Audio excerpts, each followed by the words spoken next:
Yamuatu Adesimamba Imamungina Mwaha ene area Sompa 93.1 FM Sunye Yawo Kumase Swame Yeben Nrom Hotel area and some no bumpim apatarepa and yansu yajadem ni akunkosa this year yade and some no brewo NPP amonyo kono timu one year or person wojina na adesentime to on swaba so betitrani na emunsam kwasan area yade muama ne bebremu Asante mantamo panyimfo ya bomde won nsem da won mabemu de atodwa ekire se mojabroso ya de no wo hwa asante mantamo a ye ene adinim Owura George ayisi Boatin onipa nua ene opiemu ewo Sompa FM hasei na ensem bebre ana papa de tudwa emabunu ya womo na ehwe se jawobe yo yekire na ne justice for Albert Donko movement no womo de ahyehyɛ so nyame adoma ne na ne etete akire se wo yekire no won matwe ade akwanimu na se o matwe kwanimu anase egira ho anase abukofo no MC ahodo akasa ade afirisa mantam no mu a awiai yade mu asem ebremo Consumers Protection Agency ade ato ECG era fe Ghana water nimu ekire se won pese wo mutum na won mudwumadie ntumi koye ma won mo a wo som Ghana for osompa afimpinu ni eduba kunum ana Muammar al-Gaddafi Libya mampani ekwa na busua firi bra wakoye no omani mu nwoe kura de firi ho ba de eche kuroi afofro bi ka won ya deba somo se wi apremto broadcast ye bonuano mienu ene atena se medin ene akosua ajiwa kwode mene nana kwabena kese na ye kai wo se obetuma di achi ye live for Facebook YouTube no so tem aba fontentafode no so de abuzi bob ya ba bia ya body abia mu ya tena se wi ensam no aye hye ya enam ho afei ye bia ensam no emuan Asante mantem hasei hwan de begina mu se yento no so aba se titrani ewo NPP amanyoko no etimu edi bebre na aba bonten na ansa na obetimi agina sampa me asomasi anaso obentimi gina se titrani dibre no menya mepe no gese ofa won krata na uku kire wo hunsam guso ama mpanifo hunu se ampa asomasi anaso obenti a wo pesa dibre no ne ho asama wode aba no eyadasedie trodo ya tresa chinyije bia animo na obia efa manfo so efa pa manfo so wogide mapasa kwa bia so no nyame ye wadomo a sade enema si kono omo a ena omo nsa betumi aka de wosu esu naniwa de wosere so wosere ena de wonu ankasa nim se wonu de obese mu ma no wonu anim se ade a ekeka kono de wia na obawie nanso akwaye wako nti hwan ana ye na afesu yatimi apagya ne se wono ana yetitrani yenkwa homa no so na yenni nkomo akwasua esomua ewo RCC ebigu akire awiai ma ha o maye basa maye boho kra na ebigu akire wuja no ha na sawo de koy wani ti ase ba bia mekobia e ka me ho na me de nam ede ne kwankora na nam nyewa ebigu akire papa oba no wahu ade tawa wo se wayi bi wo ho why me pa cho mate mame na o ma fare awie yo enra me de betu da enwumre no nsia kase abonu mu se enra aba akosua somua nanka ye tene nka se yenkwa akosua minia unua yinu no back vocalist no yenkwa me amahu so no ana de yo sania me start ye no enre da enwumre no nsia kase abomu no me de betu dwa se nipa du na na afile enra enwumre kase abonim na sabre ya me no wo kase idie nipa du nkuno eye 19 and on my filing for various positions. Now positions are as na AD him kesia pa na ye head muso omunyina be file a chairmanship position. Na enra odino ho chairman odino kwaku apia was man in Ranty and Mo ebe file edemano. Na anopai and a chairman saribedi ako anopetutu to a bono no so honoma more filing in nomination on your on one kasamu. Ena obaye oni na titafo ne ne mrantie ne ne mabawa bi ena omobaye ombe support na o file ye na enu akire ena chairman saribedi akon monf IT for fanchemi chairman wuntumi aka kwabna fa so me so who am I nyawanwa who am I who am I so ede ba be so ede na who am I no enu omu na ba ye on se wo fi bosomche ena oba be di regional chairman nti bosom two chairman ena di animu ena DCs empanifo bears enum eka no ho ena KJT Traders Association fo no omo enkrofo ne market women adwene hema no wo mu nyina eka ho bia omo be fa forms no ena omo ankasa si omo no magigi sika no etuama no eti sabe ya me no kasa ide me na mu a me hwehwe chairman say omo be fa form de ama no obekwa na asa onko me nsa enya nka no ba sabe ya me no kasa ide omo se ebebo no onum no na wa fa form na wo fa ma ye ne de ka hu se enya de se ballot paper no wudin baba so bi esan se ebo no onum kra na omo de don hwe ba ko ebe so na ene no ade na nipa bebre chairman ye election constitution chairman no regional minister honorable Simon Osemensa almost secretary ene honorable Kwabena Kokofu former MP any omo keka ho no mo ho but ene de region awode no eba bedi ye kire bi atasapon kwakuata ono ewo hobi ena dean of DCs honorable Alexander Frimpong sabi am no ka say wo ahanum say bi na honorable Kwesi Kunadu MP officials omo ne say omra MP rep a o mayi ne say omra na ono so emegina MP fo nyina anemu na wo hwese dwumade ne bekototi enne san nkrofo ne miensa ena omo wa ha obi aba oba na wetitafo no dodo na agina bonten obi wo so a oba na nipa miensa obi wo kra wo noamu ne ba be fa fom no nko a din no ba be fa de ko but ne bibiji ya na ya nkasa ya chairman ya ne te hanum say dada ono ankasa so no san so ye incumbent ono chairman untumi ono na oba na chitafo ne do so but no ade chairman ode ne ho keskin no tafo pankro ne na di be hu no ne di anima eno oba be faaye but chairman sai be di akode wo no ankasa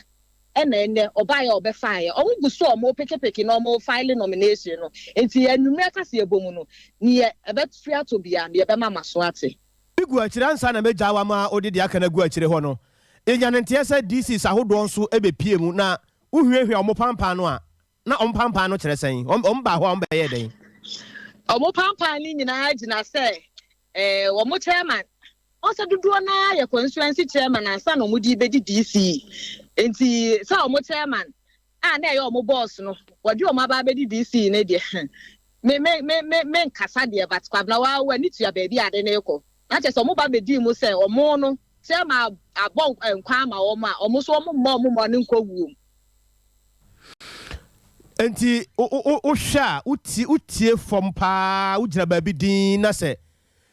utie fom pa o hwa ebinum betwa famu akọ ho ma obi adin de ba hwa obi benya na sempo hwa de senior the late Sir John Kai no me pese me use the word no but delegates agro ne form today no na ye be hu but say we be hu we kra we flyer e bo okra flyer o say o t-shirt so kra na duru ho aba no nto ma but ye hwe ene e be kwa akosi biomi o mpacha biomi nya maaye me na wase pa ye nua ba akosu asomua aka ebigu akire ene tene nkan free regional coordinating council ho ne nyina ene se ajamu a mo be fa mo form so no mutintim ho nsa wi aja na mo de ko eno na e kire wo sampa me asomesa na so obenten me gina ya de num se montoma me se be ya titani dibre no me nsa betimi aka ye to ansam no so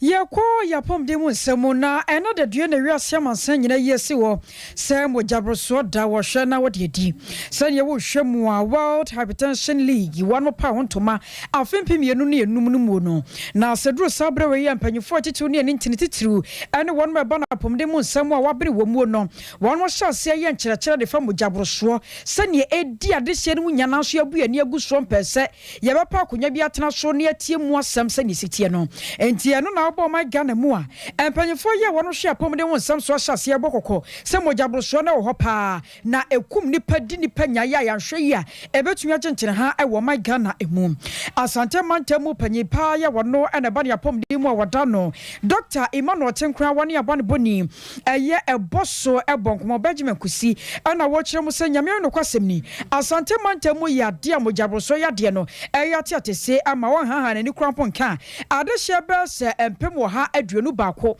ena mojabroso ya de no won motumi anya bie na yakwa maso nan ne eboso akwakodi nkomo e de afa semi eho eboso ma han okodi amejo so okoye boy mu yo akosua ene eye wiase nyina no eda wa yesi ho se wode kai mojabroso eyare no na eno nenne yebopne asante mantem pani kwankyerefo a oda apomudin ano no ewa asante mantem no ekodidi nkomo efa saa mojabroso eyare no eno no wode tumanim se eye emfie empim mienu ni aduonu baako eye 2021 afinu no eye Ghana ha yebu nkonta enipa no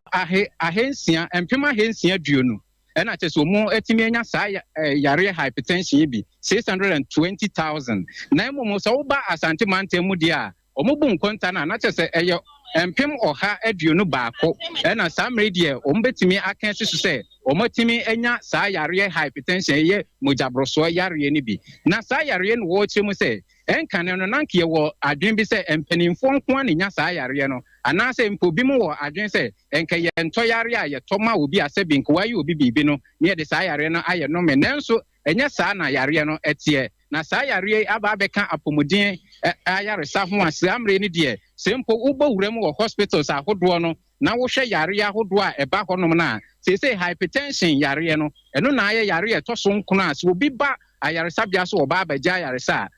yare eka ho na emu ukọ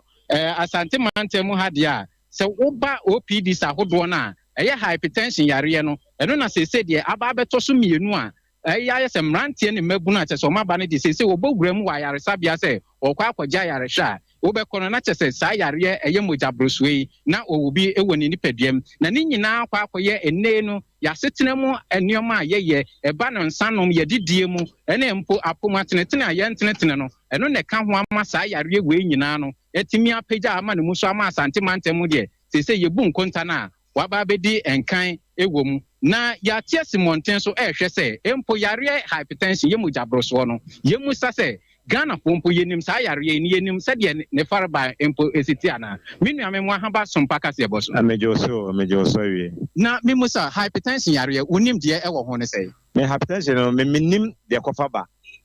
ena minim yare program gasa ade de minim se mojabroso but minim ade ba ena minim sentence bi ewom ora se ena minim kwan a mefa se hya se aba minim kwan e fa so ede eba enti minim hu nim de bia ede e fa ho aha de miso minim no na emusao se empo wuti se obi anya bia de na ya na eba utrim oh se miti se obi anya bia ambizan se edad no ye ya ma ni nya asa ya de na edwane be ana se edad no ye ya sa ya de na de eba ne so no ohum enti mefa se mo se amo amunim ho ayi ne so no amu nkyere kwan a ye be fa so a yeso ya de ye nya bi en ha e bia kwan we ma mo fa so kwan we ma mo nyesei mo fa so obenya bi odidie mo ne nasefo no mi ankasa ya me janse si ai minim adekwa ede edeba para se aha de miso minim no yo na chese yewura ono no akere na adwan fa eye hypertension yare ye ho na mimusa ofoforo nso ne yenhwe yewura memo ahamba Sompa kase eboso ya mia na mimusa hypertension yare mu jabroso wonso de na anim fa ho mi enim ni ko me kase minim ho bibi pra na me dada o me de mate yale ni din but se ne farba se de sitia de nyame enim ni ko minim ho nim de bia yo na chese akosua edum ne monten so na saa mre de mewo na me busam na hypertension mo jabroso yare Ghana fo no bebre kire mu a wo mate ni din de nanso so onim emponiam e de saa yare yi ba de wo munim nanso se de yewura Dr. Emmanuel Tenkran akansi so se e ba asante mantem mu na ye ba Ghana de a asante mantem wo akura di kan a yare enipa empem oha aduonu baako 121,000 na saa mre de owo yare ni bi e wo asante mantem na so wo hwe Ashanti region ye figure na e wo soro The sense Ghana in last year about 600,000. The Shanti region quite 121,000. Into who say ye hano yare no ostro. Nanso says in a fan she trim say ni baby. Ewo baby say ye queen areno. If you say how na woman the doors. Inipa bebree nya stroke, ebi nya kidney failure, ebi nya heart failure. Ni nyina hypertension yi ene kofa ba. Nti de hia ni say ibehu ni ntem de a obetimi aso ano. Ti ye say ntwen na nyare ansa no akọ hospital. Tem bia say pharmacy shop ba bia obefa bia wo de kọ ne ngisere won san ma wo. Na ye hu. If it is say yare no ye nkwara eye mpani nti no enka say bi akwakora bi na sense of check since we be checking it there we checking na was sure dance na ebetimi ehu say ebe mo wadro na ebe siesie o na ahoto aba na enye say bi a ye mo wadro ba ko na yare na no anu no de bia say so ba check up na ehwe o a ko si say yare dro bia be kofo me say obroni kan awareness e wo form eni ba bebre nyante yare na se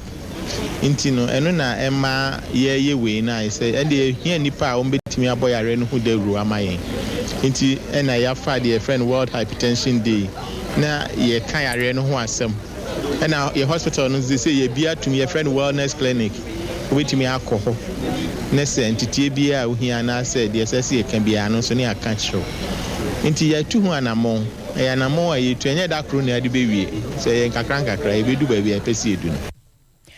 Dr. Emmanuel Tenkran ni amane boni eboso enne kodisa enkomoyi. Abusia pam to breka se boni eguso ya de ema wo no Sompa 93.1 FM so nie ye toa ensam no so enne de ye bra o ma hene wadubu a chetena se e wa de a che bia dwumadie no so no enkomo bebere na ekoso mpanifo pin so ene bepie mu e dwumadie no so enkomo no de odi bebere pa na owura George ayisi boate bere bi atwamu na osi Ghana na mu e wo South Africa man mu papa say one kasa na den wo kasa papa utum say yes na ni abre sabe de wo ka bi ana yabusa say papa yi say no de aduru ho awie no say de na aduru no yes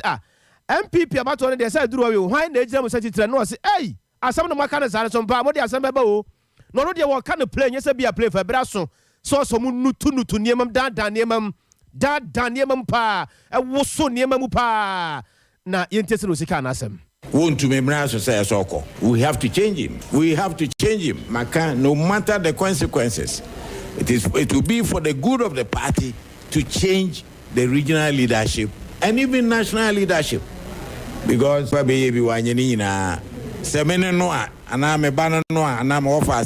have advised him to step now for making this derogatory remarks statement in a long run. You should call for his removal. But democracy, wakana wachana again. Maybe me come there, menya backlash. The onocha Canadian backlash. But the delegates must know whom to choose to lead the party in the region. Because region, had to tap on some under his leadership, and that is not MPP. Send a sacrifice the MPP. So we should get a new leader. Wei yewura George ayisi Boatin aka onipanua na wo wie kura na wo kire se ebasa abato mu sei pa no a na etu ahene na afenso asi ahenefo no wo mu natimi sigina ye edema party A ana B enti se kobasa bi asa etu ahene na asi ahenefo no wo mu gina sie no sa ankoyi a ebe hadwintu otu omofo braso se ekoto aba party delegates must be very, very careful. I have written my tra. I say the dynamics of yesterday's are different from the dynamics of today's politics. And Tiwomoshe, no Messica, and Traonga Juneso. No main leaders are over my party, no Ayakono. Ebia Ebida. The Bia Mebo Kantinka, Dr. Donkofo Judin, very regional chairman, perfect man. The late Dr. Harry Puku, Bay regional chairman, perfect man. FM found to Bay any day. He brought everybody on board, everybody together. FM found to Nibri man can say or no quite an idea. Yaman Kwabe, no so Bay Nejma perfectly. I'll vie for. So I got to make choose you be my. I don't know go up here. The best. And I say, as I already I'm on the two. But maybe obedi biano, a boy. God, they will work together with the party members. I don't know go up here in the constituency. I know nature my ultimate party office man constituency in the region. MPP or Hinibi Sabre na party no one kononti because of the good leadership in Tino or Hinibi chair as I say 2 plots trade. The late Jabeng architect Mampong or drawings the chair party in free as I say no and then MPP office in Timintiaka. The deceits are too much and yes you can't always can interest of your mama. We need somebody who will lead the party in the region and bring everybody together for people to admire the party and join hands with us. Owura George ayisi Boatin obonomrane onipa nua berebi atwamu na oye Ghana omaye na musini ya South Africa emainimu. Na yako yankwanza South adehye bia won mutie Sompa kase bode anim sɛ yɛmonim sem dada ne nyina no fa abrantie bia friend sɛ Albert Donko ya na sentamuo aposifo kɔkyere no obesa homache no mienu yɛnim so mu kɔre na sɛm nhwɛmu ekɔ wie kyere etu akɔ kasa makache no yɛntumi hunu ba bia namu pote akɔkodie sɛ aposifo na ku nuo sɛ nipa binum na tete krache ne kɔku nuo de asɛm no akɔ asɛm sɛ ba yɛ twetwere hɔ ɛno nam so ma ɛno da maburu bia one Kranza South can one ho ya one mati kuo Justice for Albert Donko movement eya sa na da dua yire so paswa won be yo yekere ene nyankrupo twedi apon kwa biti brikisi wa mebona ba mu popopo no amefa ne man konkon ade a ensuo to ensuo nto wo yekere no ebetumi abaso na ene akoda sore ya adwene no sasesa maburu no kire se wo yekere no omu yeso mba baye no wo mu de omu nka so matwe ade asense na mmom won moto de ahyada ya nyame ya domo a won besan so ayo yekere no ebiem yene panyipa ya Justice for Albert Donko movement wodi animu nana jei bafo edi nkomo edifa asemi ho ene na nka hyehyɛ nyina ne sɛ mantie betukrom na yɛde yɛ haw ato mpanifo anim na mpanifo esrɛ yɛn ɛda ɛnam yɛnsa a na ɛsom ɛyɛ enora a na nka ɔsɛ ɔmoka asɛm bi ɛkyerɛ yɛn ɛyɛ police IGP and regional minister any planning for ahodobi ensema na wo se omoka e de kire yen na enam sa enwa want to me and communicate and share enti ama akoye se panyini asrawade na ontimi ani ne da o de mouse na ofiti ya na aye chi ya wo bibia na akoye se washada nti ama akoye se ya twe eye demono anase ye we no ahyekakra e de konanim na eno so achi Kranza Mahema and Kranza Mahene and so a press conference on Besamoyan and Nedday. Eti enam san ne ma medu no omo asan asrese on behiama Bruno. Eti na yebesrese we hold it on with yen fruit and asi demonstration na yebese no. Na ya di bi e fe say peace walk. Eno no say peace walk no yebe no nyame ya adoma eda ifiada eti for now no with that particular demonstration they are heard and I peke intel be na you the public crown person omo ni ma bi e de basabasa beba it is one here na omakoye basabasa bi na akofa or how we be assign their battery and three na che say e ma ya twe eno no asensen kakra no yane Albert Donko ne wofanimpon ekasai Reverend Father Matthias sakwade edi nkomo mo no so kire mu sane asam no wonim ho enenei court wa wo maya dwene so mo de kro oyo bia situation a wa akotom is so unfortunate oje bia sabe owo ene ana police problem onye bia efiri na complain nyina no ma ho so oye kromfo kura oye bia oye nadima na wodide ho onye bia na de breska na mom de owo bia esombo no na esono so adimre anado na police fo no be fa no ade tunju wada noka ko be sa police fo no say oni police station no ma transfer na ko regional no ni buso aya so de sa uka police fo say ma fa o ma de mwansa sa na achirei yabe asab no koda mra wo mrem share to the IGP then to the president na omo commande the regional commander over here so on yesia na onka de sintre ona omeda de sakra no anadona police for no be fan na o mabon tu akunu etina ye tiafe na ye resort to regional commander no na delegation no mo be to sympathize with the family na omo ka che se ombe do ombe bia aboa sadia bia omo de sa adima no ombe hwehwemo na fe asotwe bi wo fata omo de amomo sese bia omo de na omo ne hwe ye bi omo betuma ye omo investigation wo mo outfit that they are some no ko Accra High Court sese dia ma lawyer to one among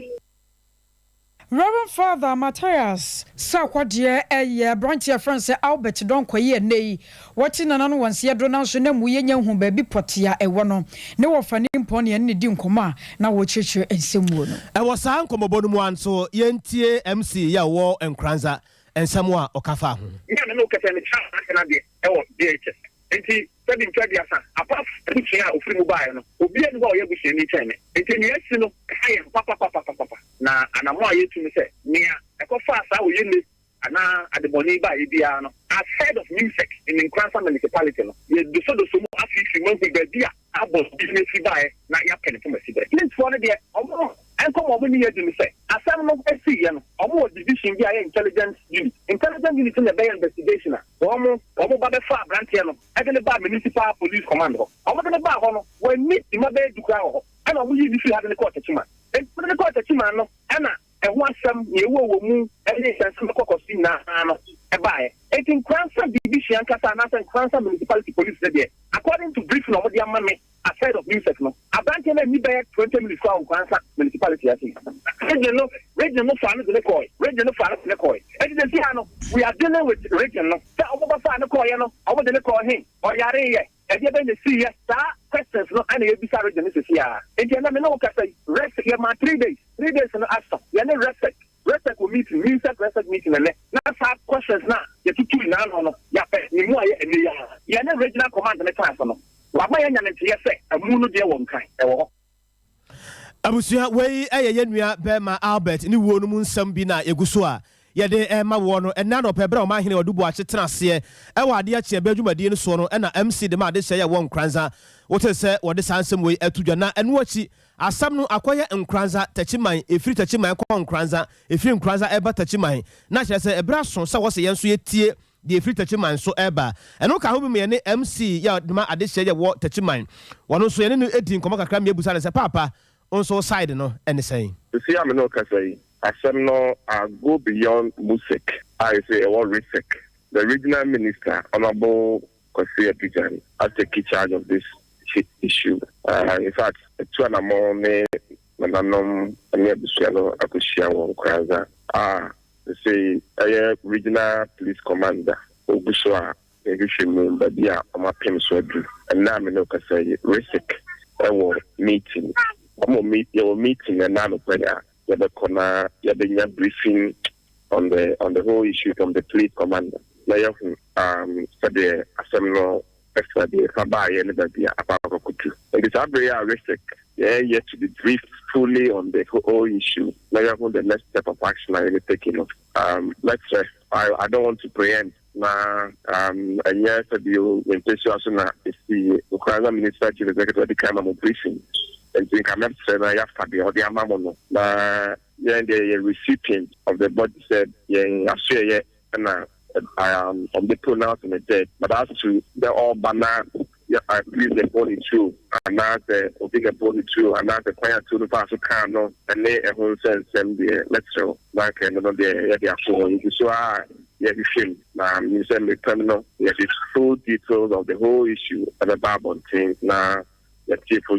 so I'll choir, advance, a true cano, and they, your firm and son, or the rule, and everybody are. We buy so no yapim so e dey pa kudu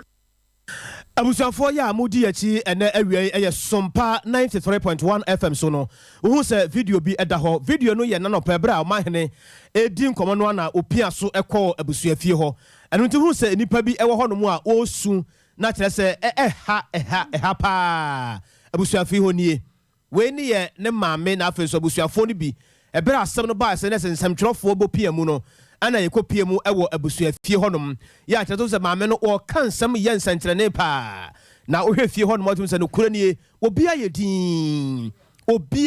din na wonam hene ɛkɔka hwan nkasa ne kun Albert ɛno nso yɛ asɛm foforɔ a sɛmtwerɛfoɔ nso yɛgu so yɛ yɛbisabisa mu a na yɛni egu so a ɛdi akyire agya sɛ deɛ mpanifoɔ simi aka de akyerɛ yɛ no yɛn nso egu so nti anwummerɛ no nsia bere no mu no sɛ nyame yɛ adom na sɛ foforɔ ɛba akyire nko ade a yɛde bɛfam ɛde ama mo dɔ kasa yɛ twa atuo yi ɛyɛ MC yɛ wɔ takyiman ne nyinaa no ɛyɛ Albert wo no mu nsɛm no bia yɛkɔ nsɛm foforɔ mu na wɔma Ghana nkitawode agusu akɔ de fa ECG ɛna Ghana Water ɛne PURC ɛntɛm sɛ nkane aboa nsuo boa ɛbɛtotom wɔ mayi mu anasɛ bɛkɔ so agyina de agyina na asɛm no akɔyɛ asɛm sɛbɛ ɛno nam so ma Consumer Protection Agency panye kwankyerɛfoɔ yɛ wɔda no yɛwɔ akɔfi kapito wakasa ɛna ɔgye sɛ hwɛ ewiase mo som sompa wonya mu akatua pa sɛdeɛ ɛteɛ yɛ a yɛsom yi ɛyere so paa so adwuma wura bosom so ɔbɛtua yɛ ka enti sɛ ɔsom bi a wobɛsom bia no hwɛ wone sɛ wosom no yie ECG for Ghana Water 40 way mo wasom no kura mo som ne sɛ ECG enche na kanea preso mo fa krata bia man kyerɛ obi so ɛda kwasi ada ye bedum kanea ɛbɛso ne da sei ɛno ano sɛ mo dum no ano sɛ mo so ɛno akyi kura poro sɛ kɔba so bi pemita sɛ ne nipa na ni besi bia fa kyerɛ no wonya asɛ keto na mo pentumu a hwan na mo ka kyerɛ no asɛm wɔ ka kyerɛ hwan ya na hwan kura mpo ate ase wɔ mo de ɛnyɛ sɛ bi omu nka sɛ omu ntua Ghana fo betua na mmom wɔ mo hwɛ sɛ wɔn mo som mo de som ɔma sankanea yɛbɛtotumuo ne yɛbɛnya sompa de afirimuo ensuo bo yɛbɛtotumuo nom so bɛsom yɛ sompa no ɛno mmuayɛ ɛna ɔmo ɛhwehwɛ Nyankopɔn kra no ɔbɔ wiase no wosuro sumunti no okay say let there be light and there was light when happen ayɛ sɛ nkanea akɔyɛ sɛ adeɛ bi ɛho ɔden enti no wɔmɛtie no asopɛ mu deɛ obi nkasɛ pure asifoɔ ɛma ɔmo saa ntumu kura bɛba me mo de obi sami a ECG for deɛ no ɛwɔ sɛ ɔmo kyem ebi a bɛyɛ 30% 40% ne de ama ɔmo water deɛ me ne ɔmo obi ka because isu no ɛma kura me isu ɛma deɛ wobɛsɛ ba bɛgye ho sika me nim sɛ bebi a wote wonya nsuo deɛ na wenne ɔmo atra wa ama efie bi mu no Kofo gallon Kofo gallon ni ma fere se polytank se onto dia no aye boho e di sa ne ma we nyina no Ghana Water fo aye eni han ama Ghana fo kosa titi we na mu wi a mo so begire 334% ade ya omu yin sika onu beto nuru a onu be munu nsuo no ama nsuo na ye Kronji na me de fa me wo ben me da se ma me awo so me pa cho me nya Ghana Water adwuma na me ye consumer adwuma ti Ghana Water na na ye nsuo ni nya na ye start galamsey wanya ho hwe na ene galamsey na akwa nsuo na ono yusu no akoya asema ma no wotina ho na se wo fie wo bie gate na kronfo ba be wia wa men blame next door neighbor una obi e gate enti omo no ma anyi omedwuma yi ade weja ya ade na ekoso ha onpon me makopon me ni ekofo akoye edwuma ho nsuo kroji a Ghana Water for say akwaduro say dey o omo bi ma no ko epun kwa ekomu kwa opopon a bisa Ghana Water for na nsuo na ho no eduro kitwe bia eduro kitikiti na omo di frem Edro kete no de frem wampa na o ma Ghana de ye de dasia maame wo ne anuano no samba som ye sompa ne benyamu akatua pa ne yehwehwe Consumer Protection Agency panye kwankyerɛfoɔ ya woda no ye rakofi kapito na ekasa yi na ye kɔ yanim ewiase Nyankopɔn bɔ soro bɔ asase no kra no enwom de eyade a obi apepa enye enne nwuma abai ubete wetere tentere san ontehwe na tetene sei pa sei unya dada mu pa no nyansanfo kakra bi na wotin kwankwa nua bi ase a wotum se enwom no nam waso achi sei ya wotumi fa level sei ya na de beat nkwa yenya tade ba ko de be gina TV so kenkene ne san na adwomtofo no omo wo ekuo na nsan na ebeto dwase sade niema esitie no aban no abam aban no ba wo ba mu nyina no omu tumi a emma wo mu se mu ekuo mu timi ye adwuma sigina ye de ma mo ho no aban no abam ma eba mu no ensam no akoye bebre ye pese ye din komo kakra ene awie ewo saa enkomo no ho ne ye hwese de enema esi ekọ ye ne owura Collins Agiman wone a wo hyehye nwom kyerɛkyerɛ nwom no sɛde nwom no yɛmfa we nsi ha yɛnkeka we mmom yɛnyɛ ne sei ye ne we si we ani a asɛm wo de bɛhyɛ ha emmoa nti ma we ne nkɔ akyire ne fa we ne bra ha we ne tene no yibi firi mu a papa ye wo ya de papa me wura ma han me juzu oja papa da bibia bɔkɔ de Nyankopa da Roma bibia bɔkɔ na moso e nyame adom ma twerɛ 5 bi wɔ hɔ na yɛ nwom meba no aboa me kakra wada Roma why ye ntem ne fabra meba wada Roma papa say no enkomo no ye hyase ne ye ka ne san ba waba mu no san na esi nya nsunsuanso e wo modwumadie no so me da se na me nche watiefo nyina awie ye nyina ye nim che say no se wo hwɛ nwum dwumadi a enka ne no na dwuma brosan ho na minta ene edi hobium enti se no bi ato nwum a de nanita so pa ye royalty say amamfo edi ne nwum bedi dwuma say radio for TV for spinner for hotel for ni nwuma amamfo de nwum ne ye dwuma na eja mo so tutu aho to kakra no so de abone fo bra na collective management society a ye so mo gamro mo bo sa abra no da bia no nwumtufo no di ya obebre say omu nya nipa ni mu gidie to abamo so omu kohwe so no mu obo se sika na no mu nchema omu a nipa ni koduru ha na afi asem no asesa ase omu koduru ha omu so do omu ho ye adwuma etie omu ho kakama enso omu adwuma ni ye omu de ankasa no de omu nya so mfa so ni yie enka ne no obi ho kra ye sika na otumi nya 6 million 1000 ene ye timi sika obi timi nya 100 cedis na je sa ya asefem sem enti ya ne mentimi ho ase da bia na bi di court da bia na nsem bebre hu na na ban no ka se okay se omo license omo di sika na so enti ansa no be renew license no jesu omo hweke kaka sa nsem ye wo ho na omo fa kwan papa so yi mpanyimfo papa ye ni na no renew license no na de etin ya wo mo ye jo ho no so sa de krata bi ba bo se omo ko license a omo di operate ejesa na anyutufo ni hu se aban no na enka no kre anasa attorney general no na emie nioma so nkyere wo mu ye anase wona ewo ho na so na fa kuntu na mebi o ntin sra nyema ye sra aban ni se aban no nhwe attorney general no hwe no ntu ne nan nti so ye na won hwe ma tentine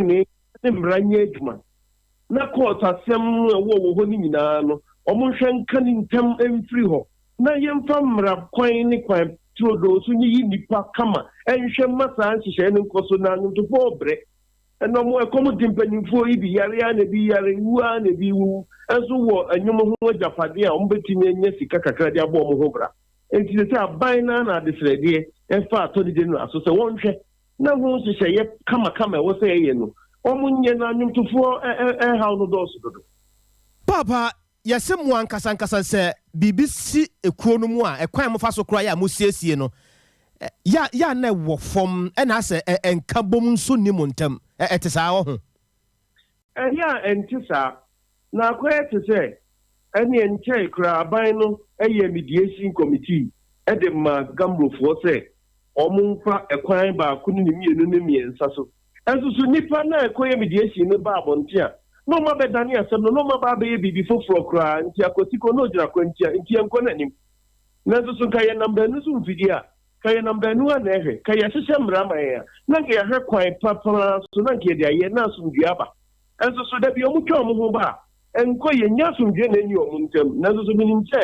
sɛ ufa kwan bi so saa na wo ya ade na obi nti ne ho ase a ene ma so ndua ma da bi odi bi eja de ni mu na nenam Collins D stress wala roma abanu ntie mo ne kakra na mo ade hiade ne wonyama mo na wontwe ne ho kakra sɛ ba motuma nya kwan na afen so no motumi ahunu mo nim nya sa na paso kire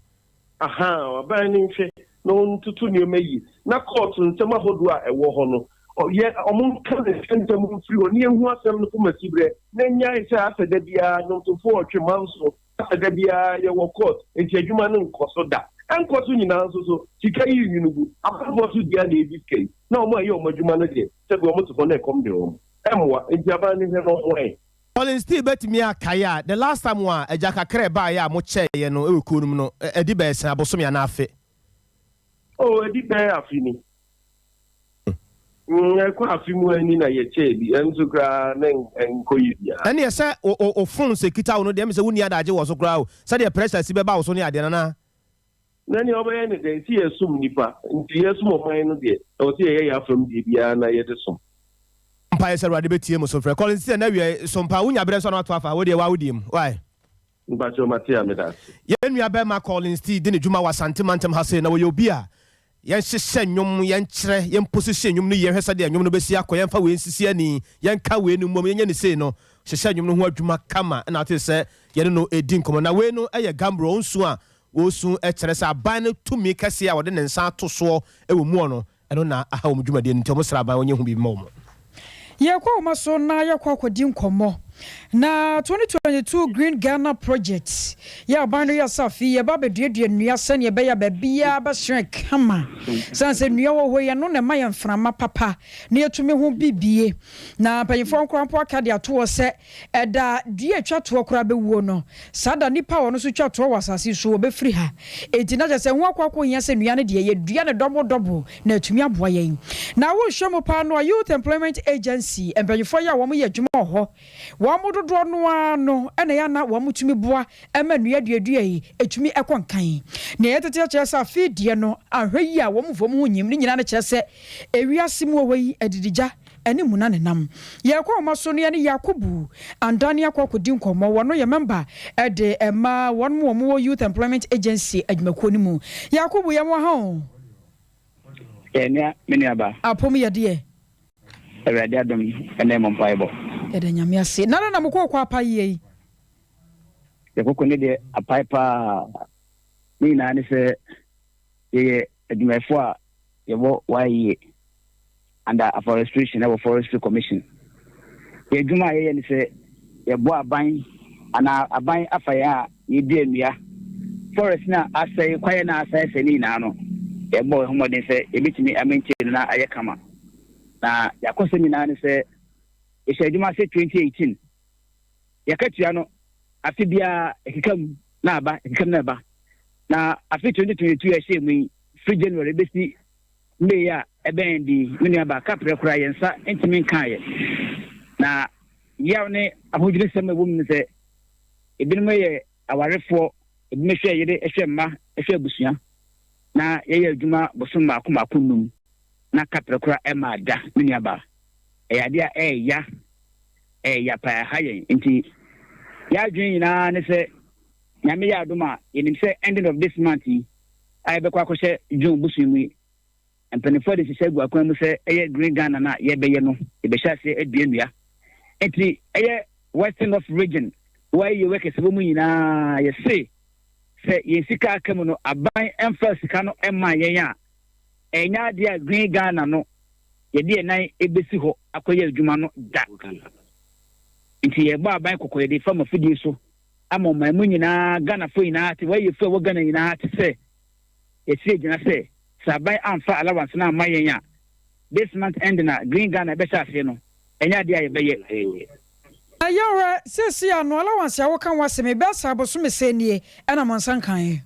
me pa to boso me eswa boso me num from January to up to this month yinya kechia ye say 2022 apimu yinya kechia kapre ya ayenim se ko ba ne se ya mompanyimfo ene mpanyimfo tena sesi ho konwa to adwene hwe kwampa mo betumi dia faso won mo ko ya mo no mo si agina no ekosi sei me ne ba me da se nyame se kan okre forestry commission ye deputy CEO ene mpanyimfo a forestry headquarters de o ma bo mo modern o modern mo ina gugu akwam se akansa be kan sika nenso ni na akodi finance ministry ye kana mo de na finance ministry ena ebo ya bro isa say ye mpanyimfo no tuana mo pa o se akan sika no yesaka na so de be ya mpanyimfo no finance ministry di sika no ebe le sika no de amaye no ena kwa ebo ati bidi no obi be ka say ye so pa so a aban betua wo kasan sa aban de ode ka ete said ye wutu susu no den ya won sabeka na we no amokwa akoka se 2022 sa Green Ghana project ye mo fam ho nyimuo no ekwa bi soro ha o my Ghana me ya ba me da se na me yem fato ho ntiro isi a wo studio wo ye adwuma bo so mienu miensa wo ka tia ma yanka obenya akwanya na wa frame ese enemy di zankomo wi oh you mano oh yankwa yanto aso aha enti bo so makoma kunum ye hwe yire hwemma nkola ko school na ye ka tia ma enti eno kwa de saban ntre kana enya de a Green Ghana no this year ebebaso enso sa aban so hwe na say afforestation na say why you project no afono no ontimi enye nche ka ontwam ni hu say aduma no enya de obetina ye aban ni ntwam na ye aduma na ontimi nche ka de na ontwam say ontwam nyama wo kire wai ene ye ko fe fa bi Yakubu ye wada se isasem wei ye be koso adi akire ti brepam wo no wada o my fra wa no ofa ne yesa na otwehwe ho nkomo ba bia kwa kosie wai I was your phone and bon komo ye Yakubu Andani wono kan youth employment agency no ho na wono so boafo e chasa ba ni chia wono mo ka besa bosume num nie enti no wiase madirija wo ani mu na nam wo mutumi ntana semfa yafunu pan nya adwuma sa enzi sa Green Ghana project no a abane sia fie beba so no wo mu die onfo ho nyi ya mo musika no mo nya adwuma no ne hia ene hia wiase mo bi edidi a wo de ne hia ne ya adwuma aban aba ekomo ya aban ya tuo mo ka awia ye ka wo se uguso ya wutie Sompa 93.1 FM na kase no na eguso a ya de ema won J-Back driving school na so cloud internet o madaroma ye da ye ho aba ye ba nsam no piwa kira ye de beto aso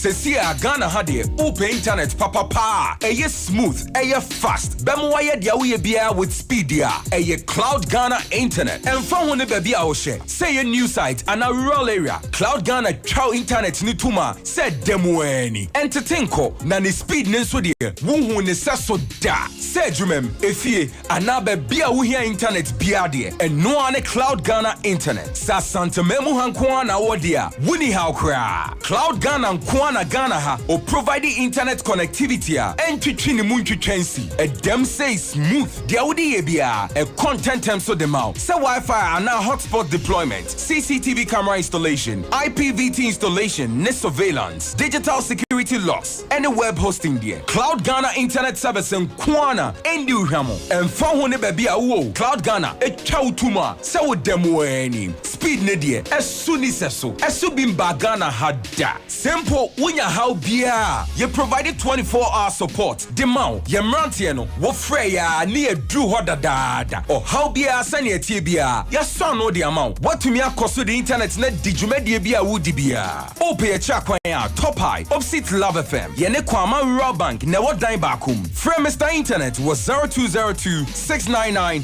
110 ana 0244601933 ubetumi so send a mail was support@cloudghana.com Cloud Ghana Internet. The future can't wait. Yemamo akwaba na ye kai mo se ye bekọ na ye ne enua bema na ya obo ama Libya burger akodi nkomo bi sesia na nya kyerese adwumayefo bi ats monte so kyerese no kura nyamenum nie enema bi ha wo mo na ansa na no ma me kobrai another dua I was of one year to kyerese enkwanhia wodo asisie wo man Ghana mu ne dodro no an hyenkafo wo ka ho bi driver ni no so wanya ntete papa wode ne kare ko pempem saa wodu traffic light bi kura wo hunu na wode nam asene ni nye eno ti ne yakafo J-Back driving school diama wo suku papa no no hwe kona ko ntete efefre wote won mo ho no mo ankasa supervisors no won mo ni mote wo mo ni madwuma no ankasa enti wo kire wa otimi say yes enuama pa no wode ma wo kire wo kwan ya befa so ahyen no betwe ne dia fa ene say automatic say manual ni nyina wode won say sisi so nya ho abotre wo bu won mo kura mpo akọ no ho a say ye day na ka no stia no kra wantimi nchimu no ne nyina no omode no kyesa wo benya ho adaje na ehyen ya wode beba wo se fatwi no so ekode shifu nyanya bebi atwetwe mu kama eyeje back driving school abusuafo brane ba gentete eye abosome ba akopɛ ne edi si wo ne edi akyere wo timi say yes bibia no ye be kyere obi ama ho atɔ na ye wo krofrom yani Polex Hotel no ne di hwani mu ye be hɔ no pɛ Polex Hotel ne enche hɔ from traffic light udru a bizasa wo pɛ je back driving school wo bia be kyerɛw anasa for ya homa 0247 595979 0247 595975 ofra bejo so kama Dr. Mensa Herbal Clinic nie ayaresa fie ne yen ye wo kwatwi ye ne Guinness Depot no na edi hwani mu woma be papa enya goro ye nka na da hwe Dr. Mensa de womu no obi yankwankwasi nkonyo ansa na wonma gye atum so mo ye eyayaresa fie wonmo anka sanya bre ehwew na no Dr. Mensa ba wo hunu Dr. Wonder wo ye miracles papa ni so penhwe na busofo yade bai na tete wo de na ha wode wuti na no wonse to wo kwai do be fa lab ntetie mu ye be hwe gya na ye be hwe ntasuo wo dwonso bi bia won ba cheke dia ma no hunu ba bia yade ne free ba say yes chiare stroke nyejare bi na age wakatem eno achi na hepatitis B na wo bo ma wo pa wo adusifo ne akonfo so wakini babia wonya bi last stop ya Dr. Mensa eno ochi no kra asma yade ne ha wonte hyewa sansan bia ba besisi obedie ne ni wo ba wo de puwa ajewa kaso babia bekọ bia ne ye pamo Dr. Mensa Herbal Clinic bebo ye papa no atuase wo kwotwi eho na head office no wo ye ne Guinness Depot di hwani mo nkran ye wo ho kaso akofo dua takrade takwaso nwan na fedun kwa o goso ho nyina yaje ho fa ye ye adwuma fitidua da kopem ne fiada so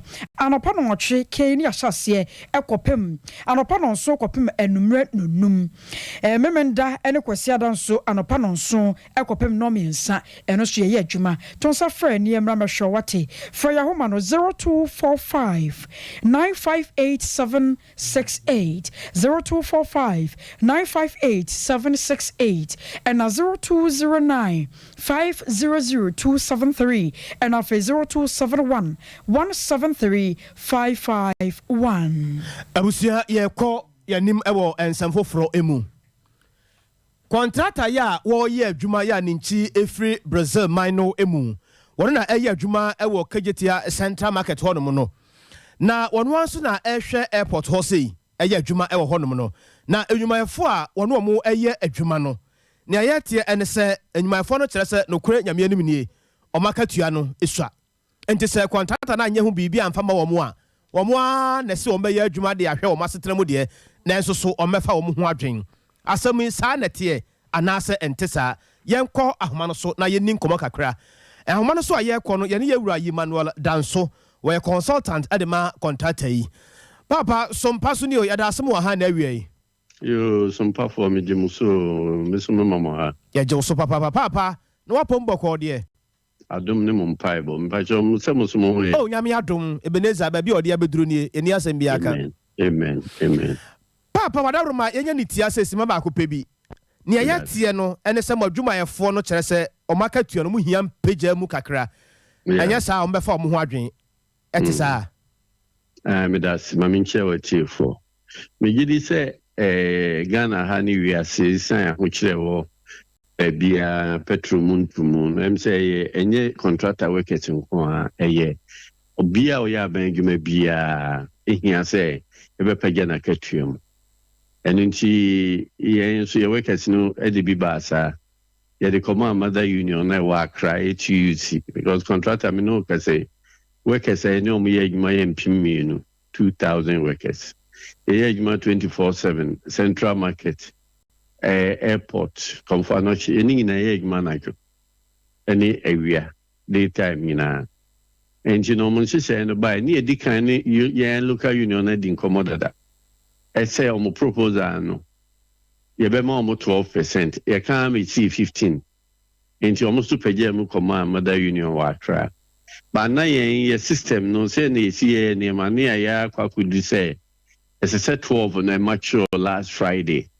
ni tia no enra enunti no labor union no so ne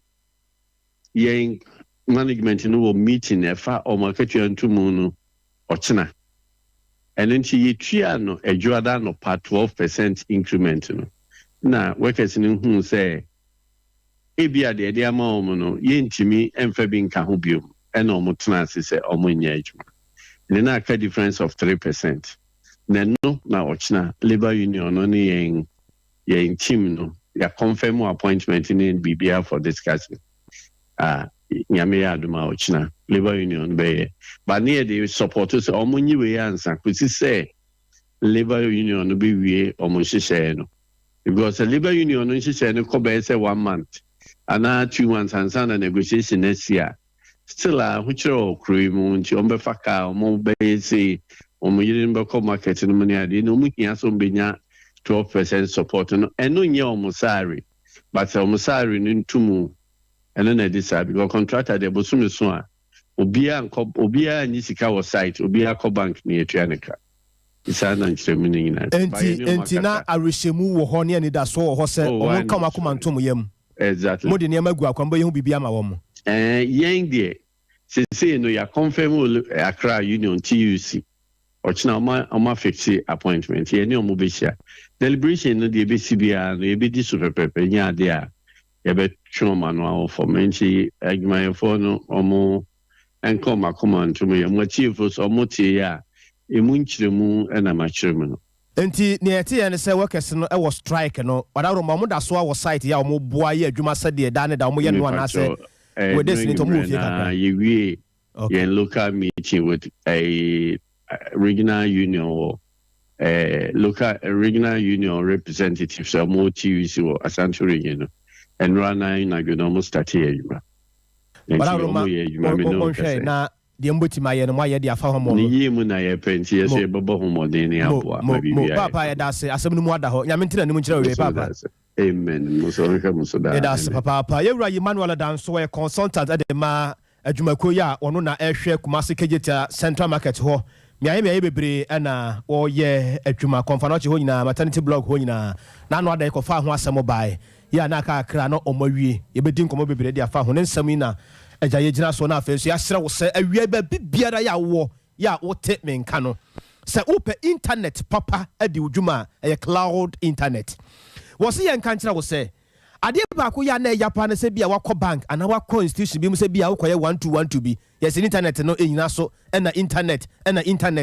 hwe na anu aye Ghana card sei se ye nsia cloud Ghana ka se mobile Ghana for ya dance for se cloud Ghana mamu a nka wiase nyina nka asem na ye kan foforo mesrawo opese ye security so fam de mawa se lock ye nam internet so ye lock bi de mawa ye cloud internet Ghana ha wiase afa na nyina obia etwa mo pruse efi so madwuma omo aye no obia gye to mo se omo nko na ye adwuma de mawa efi bia na kire hawo ne amane bia emamu na wusika uyi ye na kwase value for your money sika wiye no watwa so aba papa cloud internet bibi beta wani so a email no email support@cloudghana.com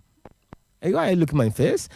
email support@cloudghana.com una wokro no the future can't wait top high ya one year no Love FM and I din hwani mu 0244 601 933 0244 601 933 and now 0202 699 110 etawna yenwie wa mano nimra emi wi mano nimra abusia yenko Libya mamu na efri afimpinu ni eduba kunum ana Muammar al-Gaddafi ya do na fa Muammar Gaddafi no papa yi okwa akura